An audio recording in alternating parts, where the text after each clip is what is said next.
Hi everyone, and welcome to today's video where we're going to be doing a guide for the Mamluks for EU4 1.33 France. So the Mamluks are a nation located primarily in Egypt and in the Levant, one of my favorite nations in the game, definitely in my top 3 favorite nations along with Florence and Austria. We start off as one of the most powerful nations in 1444, number 2 on the Great Powers list, and in my opinion, and in the opinion of a lot of other players, even more powerful than the Ottomans in 1444. As the Mamluks, we have the unique Tier 1 Mamluk government reform, which gives us some very nice modifiers such as monthly autonomy change, promoted cultures, +2 monarch admin skill, cost of advisors with rulers culture -25%, promote culture cost, gov cap, and all around a very good tier 1 government reform. As the Mamluks, we also start off with 2 subjects, Fadl and Hejaz over here, and during this guide we're gonna be getting a ton more subject, and we're gonna be creating the superior version of the HRE with our own vassal swarm. And by using this guide, you will be crushing the Ottomans in the first 10 years of the game, getting a ton of subjects, conquering all of Arabia, all of the Middle East, the Balkans, and Anatolia, and expanding further south in Africa. And before we begin, if you enjoy this video, don't hesitate to leave a like, it really helps out a lot, and if you want to see more guides or more EU4 videos in general, definitely hit that subscribe button so you don't miss out on anything. Let's jump in as the Mamluks. Alright, here we are as the Mamluks. Now the first thing we're going to want to do is of course go into our estates and summon the Diet. You can pick whichever agenda is best for you. Then we're going to give the Ulama religious state, religious diplomats, and establish religious schools. By giving this privilege, it costs no admin points to invite a scholar, and we will want to invite scholars very soon. This over here, religious diplomats, will help us vassalize nations even quicker. We're gonna give them clerical advisory council a bit later. Next, we're gonna give the emirs primacy of the emirs, strong duchies because we're gonna be getting a lot more subjects, and the emirs integration policy as well. We're not gonna be giving these guys aristocratic counselors. Then we're gonna give the merchant guilds land of commerce, patronage of the arts, and indebted to the merchant guilds. Once again, no advisor discount privilege. And we're also gonna give the Dhimmi guaranteed religious minority rights. Then we're gonna seize land. Now it's time to set some rivals. We're gonna rival the Ottomans and whichever other nations rivaled us, Aragon and QQ in my case. Now it's time to hire some advisors. We will be losing money from advisors here at the start, but we'll be making more than enough money very soon. So get a stab cost level 1 admin advisor if you have him. I do happen to have him, and there we go. You can get whichever level 1 guy if you don't have a stab cost guy. Get an improved relations or diplo rep guy if you have him. I am gonna get this level 2 guy here right at the start, but I am gonna get rid of him once we get a few more other subjects, even though he is 4 ducats a month, which is pretty expensive. And get whichever level 1 mill advisor you want, preferably a morale or a discipline guy. I don't have one of those, so I am gonna get this fort defense guy. Of course, since we do have cheaper advisors with ruler's culture, they will be getting cheaper later on. Our starring ruler is Circassian. Speaking of Circassians, that's one of the perks as the Mamluks. We get to choose our rulers, and we get to pick from Syrian rulers, Egyptian rulers, or Circassian rulers. We will get an event for that shortly, and I will show you how picking a ruler works as the Mamluks. Next, we can pick a naval doctrine. I recommend choosing Free Oarsman for galley combat ability, and we're gonna slacken recruiting standards twice because we do start off with 10 professionalism. There we go, we just got a bunch more manpower. Now it's time to reorganize our armies. We're gonna take this stack in Cairo and get 8 infantry regiments and 1 cavalry regiment from it,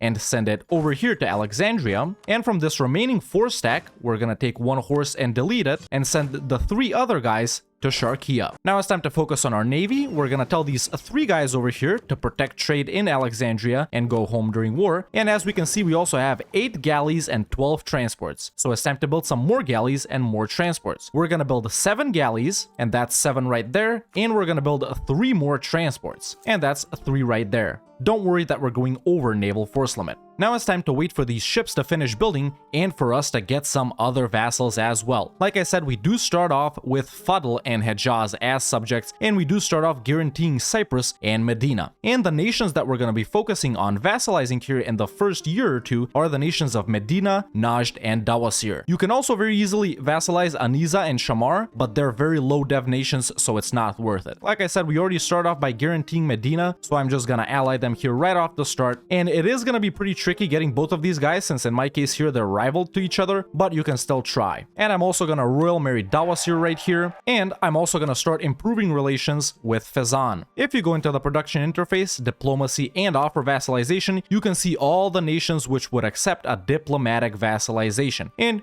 you're gonna try and vassalize most of these guys, of course if they're not too small like Aniza and Shamar. So while we're waiting for these boats, improve relations with these guys, marry them, ally them, guarantee them, offer them military access, send them gifts, do whatever you can for them to accept a diplo vassalization, basically for them to get 190 opinion of us. At this point, you can also embargo all of your rivals. I'm gonna embargo the Ottomans right here, and Aragon, and of course once the diplomats are back, I'm gonna embargo QQ as well. Yes, during our gameplay as the Mamluks over here, we are gonna be going way over our relations limit. You may even find yourself in a situation where you have about 15 vassals as the Mamluks. That's nothing out of the ordinary. Of course, you can focus on Diplo immediately right at the start. And right now, I'm just doing what I said. Improving relations with all of these guys, allying them, royal marrying them. I'm focusing on Medina, Najd, Dawasir, and also Fezzan because I have an estate agenda to do it. You can get Fezzan if you want to, but you don't have to. Like I said, Medina, Najd, and Dawasir right at the start. Of course, you will be able to take this mission pretty quickly, and you should.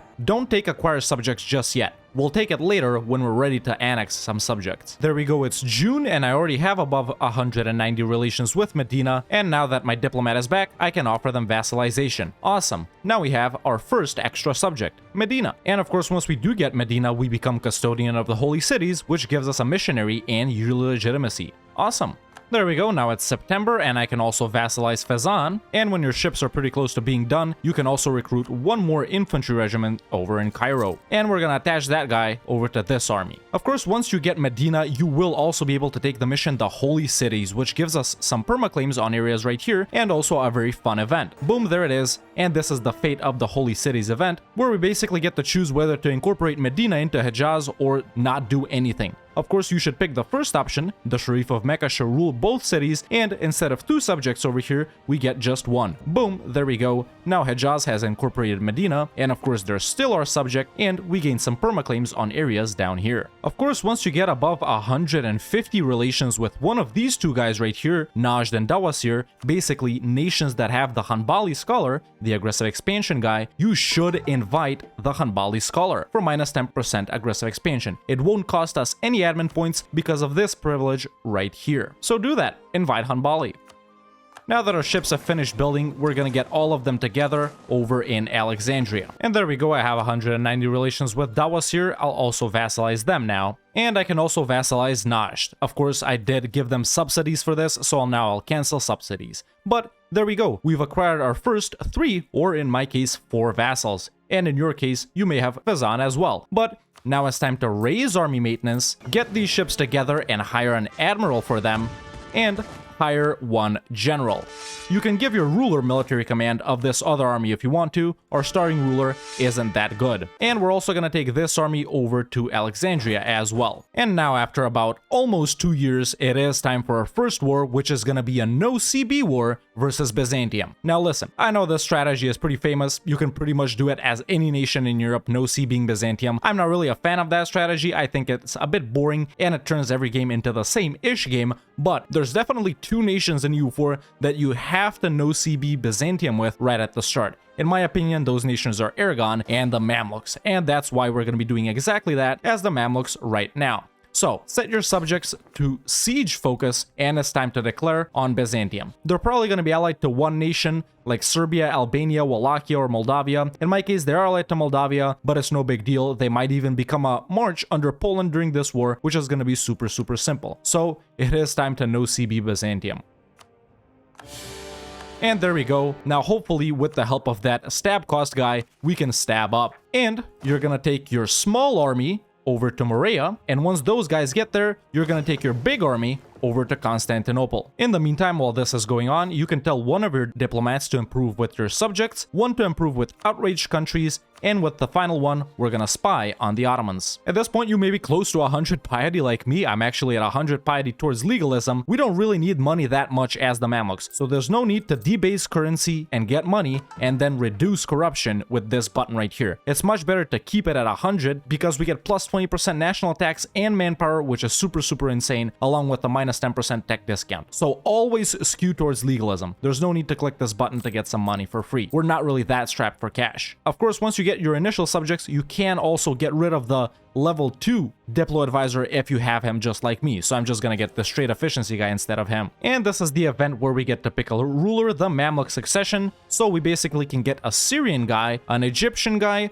or a Circassian guy. Now, there are advantages and disadvantages to each of these. As you can see right here, we have some bonuses we get based on our ruler. So we can get all power discounts, money, or manpower. You won't be getting these filled up very quickly with Circassian guys because they're based off the land you own. And as you guys can see, we don't really own Circassian cultured provinces, but we do own Egyptian and Syrian ones. So if you go for an Egyptian or Syrian Mamluk, these here will fill up and you'll get some bonuses from them. But if you go for a Circassian guy, you gain army tradition. Since these things aren't really that useful, I recommend going for a Circassian guy, but it's pretty much up to you. And there we go, there's my new guy. He's not that good, a 3-1-2, but unfortunately you can't see if they're good before you pick them. During this war, of course, you can check if you can find any other subjects in the offer vassalization screen. Like I said, don't go for nations that are too small. Try and find some that have at least 15 to 20 dev. I think I'm gonna go for Hassa here in my case. And once you beat up Byzantium, it's time to piece them out. Now, you could find yourself in a couple of different situations here. You could be the only nation fighting Byzantium, or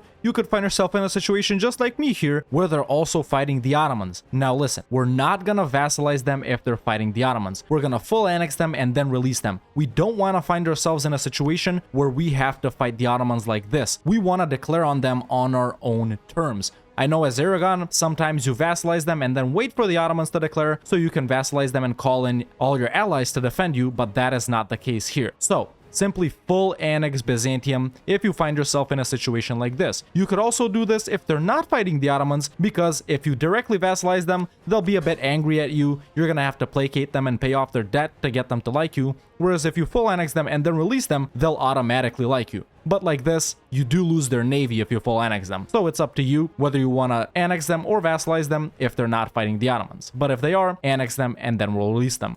And boom, there we go. Our first war is done, and simply we're just gonna go into our subject screen right here and pop out Byzantium. They're also gonna get Athens, which is pretty nice. Now that this war is done, here's what we're gonna be waiting for. We're gonna wait for the Ottomans to declare on someone else. Now, they're not gonna fight us. They're most likely gonna fight someone like Chandar, Karaman, Ramazan, or Dulkadir, or nations up here such as Albania, Serbia, Wallachia, or maybe even Epirus, although Epirus isn't a good one to wait for. And we're gonna keep our armies right here. Of course, we're also gonna build up our army a bit during this point by building 6 more infantry regiments. So I'm just gonna construct 6 of these guys right here, and then we're gonna move them over to this stack right here. We are gonna keep one stack in Constantinople and the other one in Athens because we wanna see where the Ottomans will declare first. If they declare on someone in the Balkans, we're gonna move back here and invade Anatolia. If they declare on someone in Anatolia, we're gonna stay here and invade in the Balkans. But during this time, while we're waiting for the Ottomans, we're gonna try and get some more subjects. Since Shamar grew over here in my case, I'm working on getting them as a subject as well. During this point, there's no need to build up claims on the Ottomans. We want our spy network as high as possible so we can siege faster. The higher your spy network is, the faster you can siege. During this point, we're also gonna build some more galleys. Let's see, in my case right here, I have 16 galleys, so I'm actually gonna build 4 more to get up to 20. And just like that, I can vassalize Shamar as well. Perfect. Now we have more subjects. Some of them will get disloyal. It's honestly not a problem at all. And there we go. In my case, the Ottomans did just declare a war, and it's versus Karaman and Chandar, so these nations over here in Anatolia, which means we'll be fighting in the Balkans ourselves. Like I said earlier, if they declare on someone over here, you're gonna take these armies, move them over here, and one of these guys will give you military access for sure. Karaman, Dulkadir, or Akkuyunlu will let you through, and you'll be able to siege down Anatolia, but in this case, we'll be sieging down the Balkans. It is more likely that they'll declare on some of these guys rather than these guys, but it does happen the other way around too. So I'm simply gonna raise army maintenance and get ready to fight. And there we go. Now that my army maintenance is up, I will be declaring on the Ottomans, and you want your boats in the Sea of Marmara regardless of where you're fighting. So we're simply gonna declare on the Ottomans for a reconquest of one of Byzantium's cores, preferably Gallipoli. Now, there are various allies that the Ottomans can have. The most common ones are Akkuyunlu, Crimea, and Tunis. But in my case, they're allied to Akkuyunlu, which won't even join. Now, Sure, I did get a little lucky in my situation here, but no matter who they're allied to, you will be able to beat them very easily. If they're allied to Tunis, Tunis will just invade you here and your subjects will probably go and stop them. And of course, you can just white piece Tunis after a while. If they're allied to Akuyunlu, once again, your subjects will go through here. Same situation with Crimea. They'll go and siege them down and you could easily piece out any of their allies. So no need to worry about who they're allied to. We're simply gonna declare for the reconquest of Gallipoli. And of course, you're going to move your main army here to Gallipoli, this army right here to Salonik, and you may want to naval bombard their forts with your boats, but be careful. You need to get Miltech 4 first. And if the Ottomans already have Miltech 4, avoid battles at all costs. They will crush your armies if they have Miltech 4 and you don't. So you can barrage their forts if you get Miltech 4 first. Of course, with your navy, you'll achieve naval supremacy very easily. I haven't even built the rest of my galleys yet. And after about a year and a half or 2 years, this is how my war is looking like. I've almost sieged down the entirety of the Balkans. I'm just getting their capital now. And as we can see, they were focusing over here, but now there's only one army over here and one army is here. Now, when they go to focus on your lands over here, and once you've sieged down the Balkans, that's when you can cross and go siege these forts too. Like I said, avoid engaging the Ottomans. We are on the same Miltech right now. I did just get Miltech 4, but I'm still gonna avoid engaging them if I can. So I'm just gonna stand around right here, wait for them to go over here, and that's when I'm gonna move. Whereas if you're fighting them in Anatolia, it might be a little more difficult to cross into the Balkans, but by you owning Constantinople, it shouldn't be that difficult after all. But either way, the way my situation is right now is the slightly easier way. So now I can see that the second army that they have is down here, and they only have this army up here, and because of that, I think I can beat this 20 stack with these 40k, of course, who wouldn't? So it is time for me to cross and engage these 20k guys right here, while the rest of their army is down here. As we can see, they have 41k troops, 20 right here, and the other 21 down here. Because I already have Miltech 4, like I said, I will be bombing this fort right here. Unfortunately, I did engage them twice over here in Ankara, a really bad place to engage them. It's a highlands province, but luckily I did manage to win both of those battles. So, you know, it is going to be pretty tough. You are going to lose manpower. Avoid fighting them. Of course, if you don't feel like you can go all the way to get them to low enthusiasm to 100% war score, you can totally peace out once you're at 60 or 70% war score. I'm just going to keep going a little bit more because I think I can do it. Take 1 or 2 more forts and then I'm going to peace out. But it's totally fine to peace out when you conquer the Balkans or to just stand around in the Balkans and wait for the war score to tick up. Don't push yourself over the limit and fight them as much as you're comfortable. And now that the Ottomans have low war enthusiasm, it is my cue to peace out. I don't really want to fight them in any more battles and the war has gone on for long enough. So, here's what you're going to take from the Ottomans in this first war. Obviously, you're going to give Byzantium all of their cores back, except for the Ottomans' capital of Edirne. That's easy war score for later. We're also going to take these 2 provinces up here, so we can release the nation of Bulgaria. And we're going to take war reps and as much money as we can. You can take less money and instead get Edirne if you want to, but like I said, it's easy war score for later. It's totally up to you whether you're going to take this or not, but I usually don't take it in my first war. And that's our first war with the Ottomans done. And now we're simply gonna pop out Bulgaria as well. Now it's time to go back and recover and try to diplo-vassalize some more nations before moving on to fight these guys down here. Once 10 years have passed, you should start annexing Hejaz or Fadl, one of your initial vassals. And that's exactly the time where you're gonna take this mission. At this point, you should have some cash because you've taken money from the Ottomans, and you should construct your first building, a marketplace in Alexandria. I also have some more money, so I'm also gonna build a marketplace in Cairo as well. Start building marketplaces in all the center of trade and estuary provinces that you or your subjects own. And there's a lot of those. At this point, you can also build up your light ship fleet a bit. Once you build a marketplace in Alexandria, you'll be able to take the mission Alexandrian Trade, which gives us permaclaims on some areas right here. These are pretty much the nations we haven't vassalized. I did vassalize Shamar because they grew, but now you should be declaring on these guys right here and conquering them. Aniza and Shamar, most likely. In my case, Aniza have actually allied the Ottomans. Now, you might think this is detrimental if the Ottomans are allied to AQ and Aniza, nations that we want to fight, and you're going to be like, oh no, we have to fight the Ottomans. But it's actually a good thing, because we can reset our super long truce with the Ottomans by simply white piecing them. They're going to be tired from the previous war. Just by occupying their capital in Edirne, you're probably going to be able to white piece them. So as soon as I gather up a little more manpower here, I am going to be declaring on Aniza and white piecing the Ottomans to reset my truce with them. Meanwhile, I'm annexing Hejaz and improving relations with Cyprus to 150. For your tier 2 government reform, you should of course take strength and noble privileges.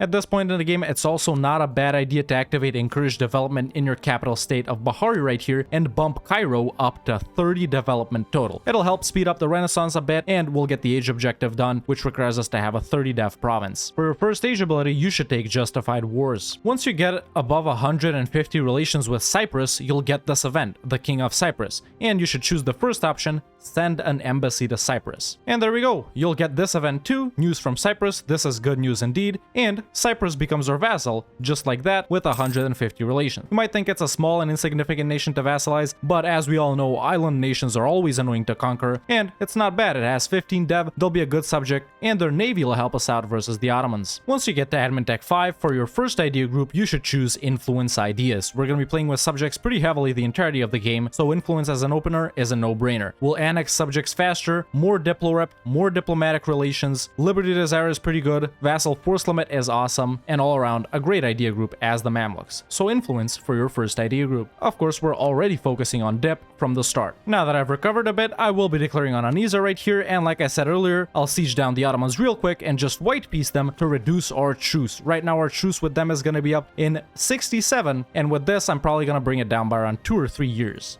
So I am going to declare on Anisa right here. You probably won't be fighting the Ottomans like this, but you'll still be fighting these two nations right here, basically getting these provinces. Your vassals will do most of the work over here. And there we go, this is what I've occupied. You can see that very little time has passed, and I'm just gonna white piece them. That's it. There we go, the war is done. I'll simply be full annexing Anisa. You'll be doing this with Anisa and Shamar if you haven't vassalized them.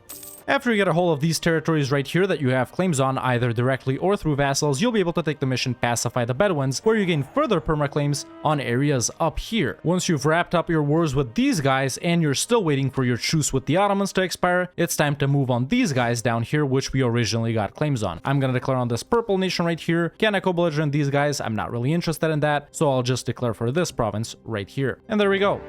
You can either fight these wars yourself, or you can let your vassals do most of the work. Of course, when you annex Hejaz, you're gonna want to full state the areas that you've conquered over here. Keep their ships and armies, by the way, if you're not over force limit. You will want to build up as much as you can to make your subjects fear you. Once you annex one of Hejaz and Fadl, you should start annexing the other one. Of course, if you have 190 relations with them. That's why I'm gonna improve with Fadl now. As the Mamluks, we do have a lot of forts, and you're gonna be conquering a lot of forts, so just delete the useless ones. You will want to keep these up here until you beat up the Ottomans sufficiently. And there we go, now this war is done and I'm about to fight some separatists, no big deal, but you'll simply be full annexing whichever nation you're fighting down here. Unless of course one of them became too huge, like Yemen or something that can conquer all of these guys, in which case you'll take as much as you can. But I'll be full annexing these guys. And at this point, you're just gonna keep annexing subjects, like I said earlier. In fact, I'm gonna start annexing Shamar here because we already have super high relations with them instead of waiting to improve with Fadl over here. And you're always gonna wanna have one of these guys improving with your own subjects. At this point, while waiting for our truce with the Ottomans to expire, we're still fighting nations down here. I'm gonna declare on Yemen right now, and some of these guys over here in the southern tip of the Arabian Peninsula can sometimes ally nations in the Horn of Africa, but it's totally fine. These are all easy wars. So let's declare on Yemen right here for this province. And here are some of the interactions that you can use. For example, right now, Promote Circassian in Government is available to me, and if I spend 100 admin points, we'll get a 5% discount on all powers for 1 year. This isn't that useful in my opinion. Most likely you're going to be using this one the most often, but you can use the other ones if you want to. And now that my war with Yemen is done, I'll be full annexing them as well. Take as much as you can from these guys, like I said earlier. By this point, your truce with the Ottomans should have expired, whether it's the first one or if you reset it just like me, by around the mid-1650s. So it's time to prepare for a second direct war with the Ottomans. That's why we're gonna get all of these guys back in Constantinople and in Salonik as well. Of course, you should probably already know this, but don't forget to decrease autonomy whenever you can. Keep checking over here. Of course, in the early game, our autonomy is gonna be increasing, and that is not good, and it's gonna be increasing because we have a low crownland ownership because we're not conquering a lot of stuff ourselves, but keep checking periodically to make sure you can decrease autonomy wherever you can. This will net you more trade income, more tax income, and more manpower as well. And once your armies are in place here in the Balkans, it is time to declare your second war versus the Ottomans, where we're going to be doing a reconquest once again for Bulgaria's cores or Byzantium's cores that are left. So I'm just going to declare a reconquest for Edirne right here. This time they are allied to Tunis and Gazi Kumuk, which both will join them, but either way, you're gonna be strong enough to win since you already won the first time. Once again, your fleet is gonna be in the Sea of Marmara. You're gonna siege them down in the Balkans first, and this time you want to make sure that they're not at Miltech 6 while you're at 5, because once again, just like 4/3, they'll crush you. But we're on the same Miltech, so it shouldn't be too much of a problem here. And there we go, this war is pretty much done. In fact, it's taking me longer to siege down Tunis than it did the Ottomans, and we're already at 83% war score. They're low, so there's no point in even... Oh, actually, I can white peace Tunis. That's nice. So there we go, it is time to peace out the Ottomans, and here's what you're gonna take from them in this second war. Obviously, you're gonna give Bulgaria all of their cores back, you're gonna give Byzantium their core back, you're gonna get war reps, and then some provinces in Anatolia that we have claims on from this mission. So maybe this right here and this. And that's about as much as I can take.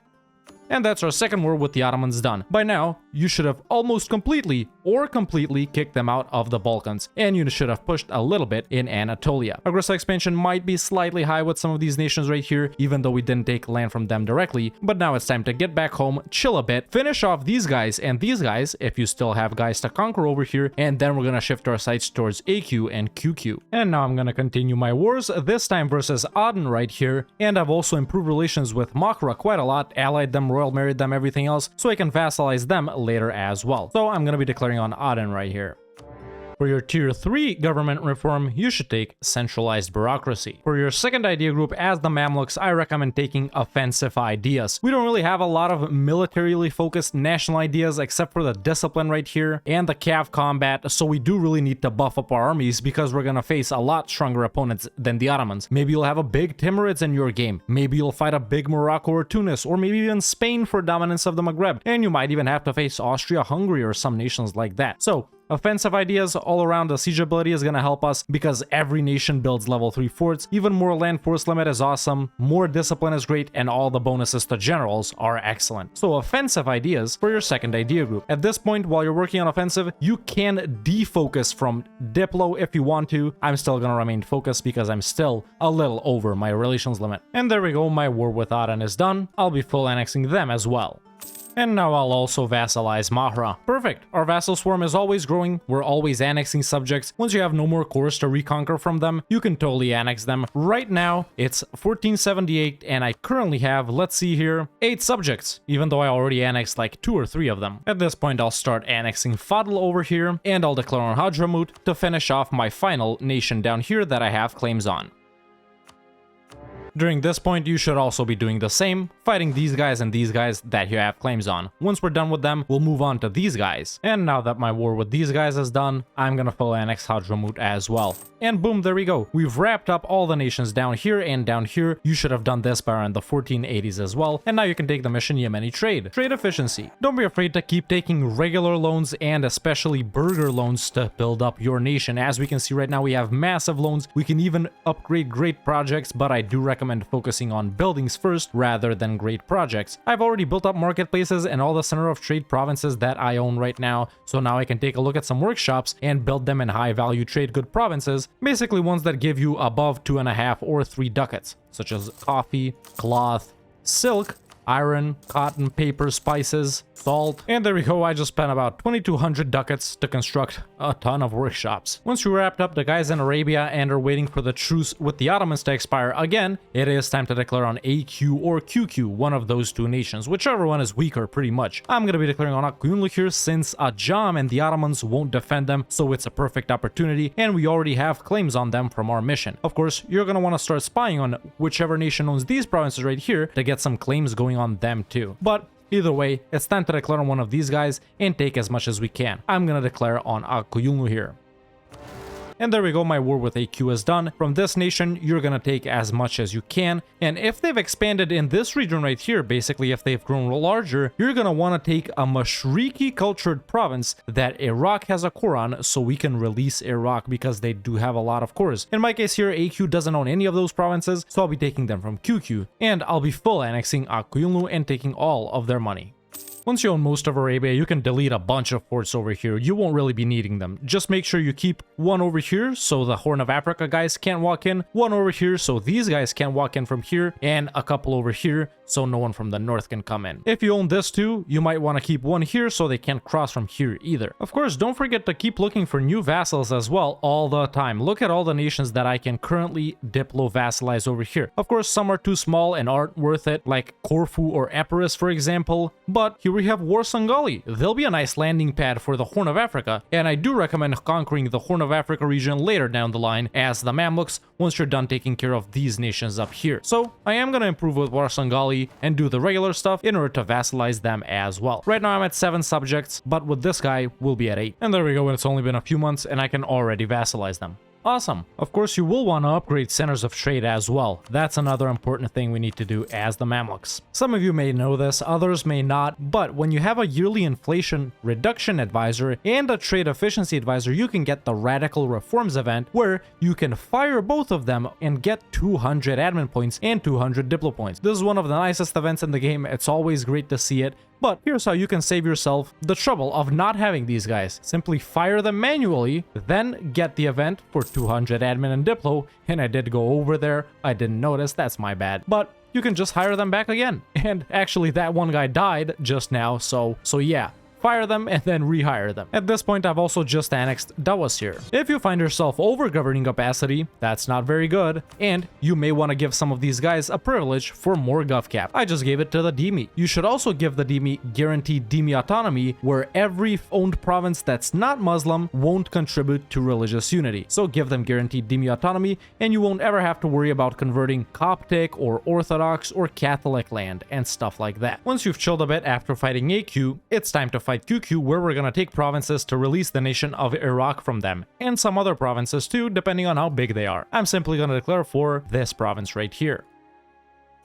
And there we go, my war with QQ is pretty much done, and like I said, we're gonna focus on Mashriki culture provinces that the nation of Iraq has cores on, like Sinjar for example. So I'm gonna take these provinces up here, just a few to release Iraq from, and then I'm gonna take some more that we're not gonna release anyone from, like maybe these ones up here. Don't take too much from them now because we're gonna fight the Ottomans soon, and we don't want to get way too much aggressive expansion. So just a little bit, maybe some war reps and some money too, and boom, that's our war with QQ done. Once that's done, you're simply gonna release the nation of Iraq, and they're gonna get whichever province they're gonna get, whichever province you took pretty much, and we have so many cores to reconquer from them in these super valuable provinces for later. Awesome. Now it's time to recover a bit, and by this point your truce with the Ottomans should have expired, in which case we'll fight our 3rd war against them and crush them once and for all. Once you've built up a bunch of buildings and have above 1,000 ducats, I do recommend you start constructing the pyramids. They have really nice bonuses at tier 3. The advisor and idea discounts are insane. And once you're ready, you're gonna be declaring your 3rd war versus the Ottomans, where we're gonna crush them in Anatolia as well. Declare for whatever provinces you have claims on over here from your missions, if any, and it's time to beat them up.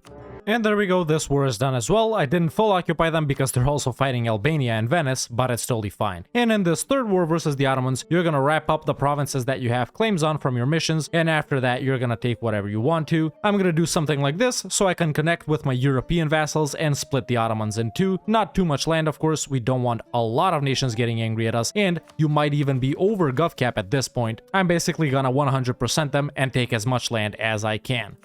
Boom. And that's our 3rd war with the Ottomans done. By now, they basically don't even exist anymore. After you get those provinces from here, you'll be able to unlock the mission Subjugate the Beyliks, which gives you permaclaims on these areas right here. And by around the 1490s, your realm should look a little something like this. Basically, we start off as the Mamluks with a couple of vassals, and due to the ability of the Mamluks to vassalize pretty much any minor nation around them, we were able to create a whole little Mamluk HRE vassal swarm. Of course, we started off our campaign by no-seeing Byzantium and taking over their provinces, either annexing them and releasing them or just regularly vassalizing them, and then we waited for the Ottomans to declare on someone else before we declared on the Ottomans ourselves and gave back Byzantium scores and released Bulgaria. After that, you should have vassalized some more nations and continued to expand in the nations over here and over here that we had claims on, and you were conquering those nations while waiting for your truce with the Ottomans to expire, and also diplo-vassalizing some other nations. Then once the truce with the Ottomans expired, you should have gotten Bulgaria and Byzantium the rest of their cores back, and maybe a couple couple of provinces over here for yourself. After that, you should have gone back and cleaned up these nations as much as you can before turning to face Akkuyunlu and Karakuyunlu, and finally you fought the Ottomans for a third time, and hopefully your game looks something like mine. By this point, you should have a ton of vassals doing your bidding, giving you a bunch of force limit. Our force limit is massive right now, 115. As we can see, a lot of it is from vassals, and of course you will be annexing them, getting new ones either diplomatically or through war, reconquering your vassals as cores like Iraq over here, like we did with Byzantium and Bulgaria. You may do it for Oman as well. Maybe you can fight some other nations over here that might have cores like Adal, for example, something like that. Basically, you know how vassalizing nations and reconquering their cores works. And by this point, you should look a little something like this. At this point, I'm making 17 ducats a month. If I lower army maintenance and turn off forts, it's 30 ducats a month, so we can definitely sustain massive armies, massive navies. You should have a fleet or two protecting trade in your most valuable trade nodes, such as Alexandria, for example. Up until now, you should have been building buildings. Look at all the production buildings I've built in all the high value trade good provinces, a bunch of trade buildings as well. Not a lot of churches or army buildings yet, but we will get to that. First, we want to get the buildings that make us money, and then we can get the buildings that will, well, make us lose money by building bigger armies and navies. Of course, you should have also upgraded a bunch of centers of trade. Maybe you've started construction of a monument or two, or upgraded a monument or two, and that is what your nation should be looking like. After this point, you'll continue to push in the same directions we've already been expanding in. You'll continue to clean up the Balkans. Can I diplo-vassalize Albania? Of course I can, and this is a pretty big Albania, so there we go. That's a nation I'm going to be going for diplo-vassalizing next. You probably have all of the Balkans by now. You'll continue to clean up the Ottomans and conquer all of Anatolia. You'll continue to conquer all of Arabia and all of these nations over here, and later, once you're done with these two regions and are still pushing this way, you can open up 2 more expansion routes for yourself in the Horn of Africa and in the Maghreb as well. Basically, once you're done with Anatolia and Arabia, and you'll continue to pop out vassals and reconquer their cores. The area you should have sort of aimed to conquer as the Mamluks is pretty much the Balkans, Anatolia, Egypt, the Horn of Africa, Mashriq Arabia, Persia, maybe Caucasia and Khorasan. But if you're going for a lot bigger game, you can conquer all of this right here, push into India to make insane trade income. As the Mamluks, we do already have national ideas very heavily focused on trade and production. You can push into the Maghreb as well, and after this point, you're pretty much unstoppable. Listen, we were already the number 2 great power in the world, now we're number 1.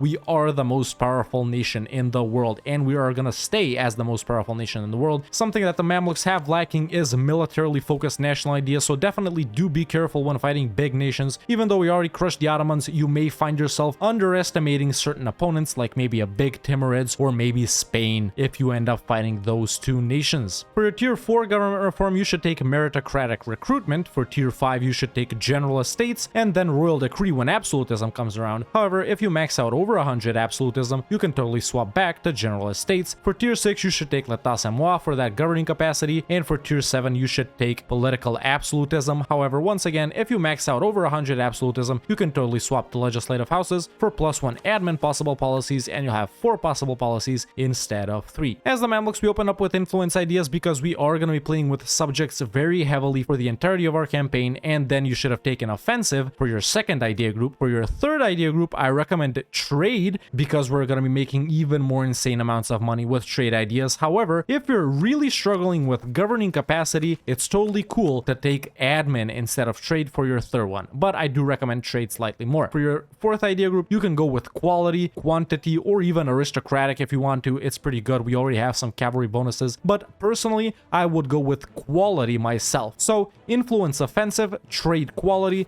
and then the last 4 are up to you if you even play that far. Of course, as the Mamluks, you also have a bunch of monuments that we already start with and that we're gonna conquer. All of these around here are super nice monuments. You're gonna be focusing on upgrading them whenever you can, especially the pyramids and the monument in Athens as well. These 2 are nice over here, and you are not gonna be short on money at any point in this campaign. And pretty much by the time you're done, you're gonna have all of these monuments over here that you can use up to level 3, providing you with some awesome bonuses. You can even become Defender of the Faith faith if you want to. It's not bad at all, and you're later going to be converting all of these Shia provinces. And like I said, because of a privilege that we gave over here to the dhimmi, guaranteed dhimmi autonomy, you won't have to worry about converting non-Muslim provinces like Orthodox, Coptic, Catholic, or Hindu and stuff like that. And like I said, by around the 1490s, your game should look a little something like this. If you're not that confident in your abilities, or if you're not sure if your game is gonna go like mine, this save file is available to all YouTube members in the Save Games Discord channel, and you can continue playing as the Mamluks from this state forward. Let me know in the comments below what's the next nation that I should do a guide on. If you want to watch me do stuff like this live, you can follow me on twitch.tv/TheRedHawkLive, and if you want to catch up on stuff from over there, you can subscribe to the second channel, link is in the description. If you enjoyed this video, don't hesitate to leave a like, it really helps out a lot, and if you want to see more guides or more EU4 videos in general, definitely hit that subscribe button so you don't miss out on anything. And you can become a member today and join the Discord, the link is in the description. Thank you so much for watching, and I'll see you next time with another EU4 video.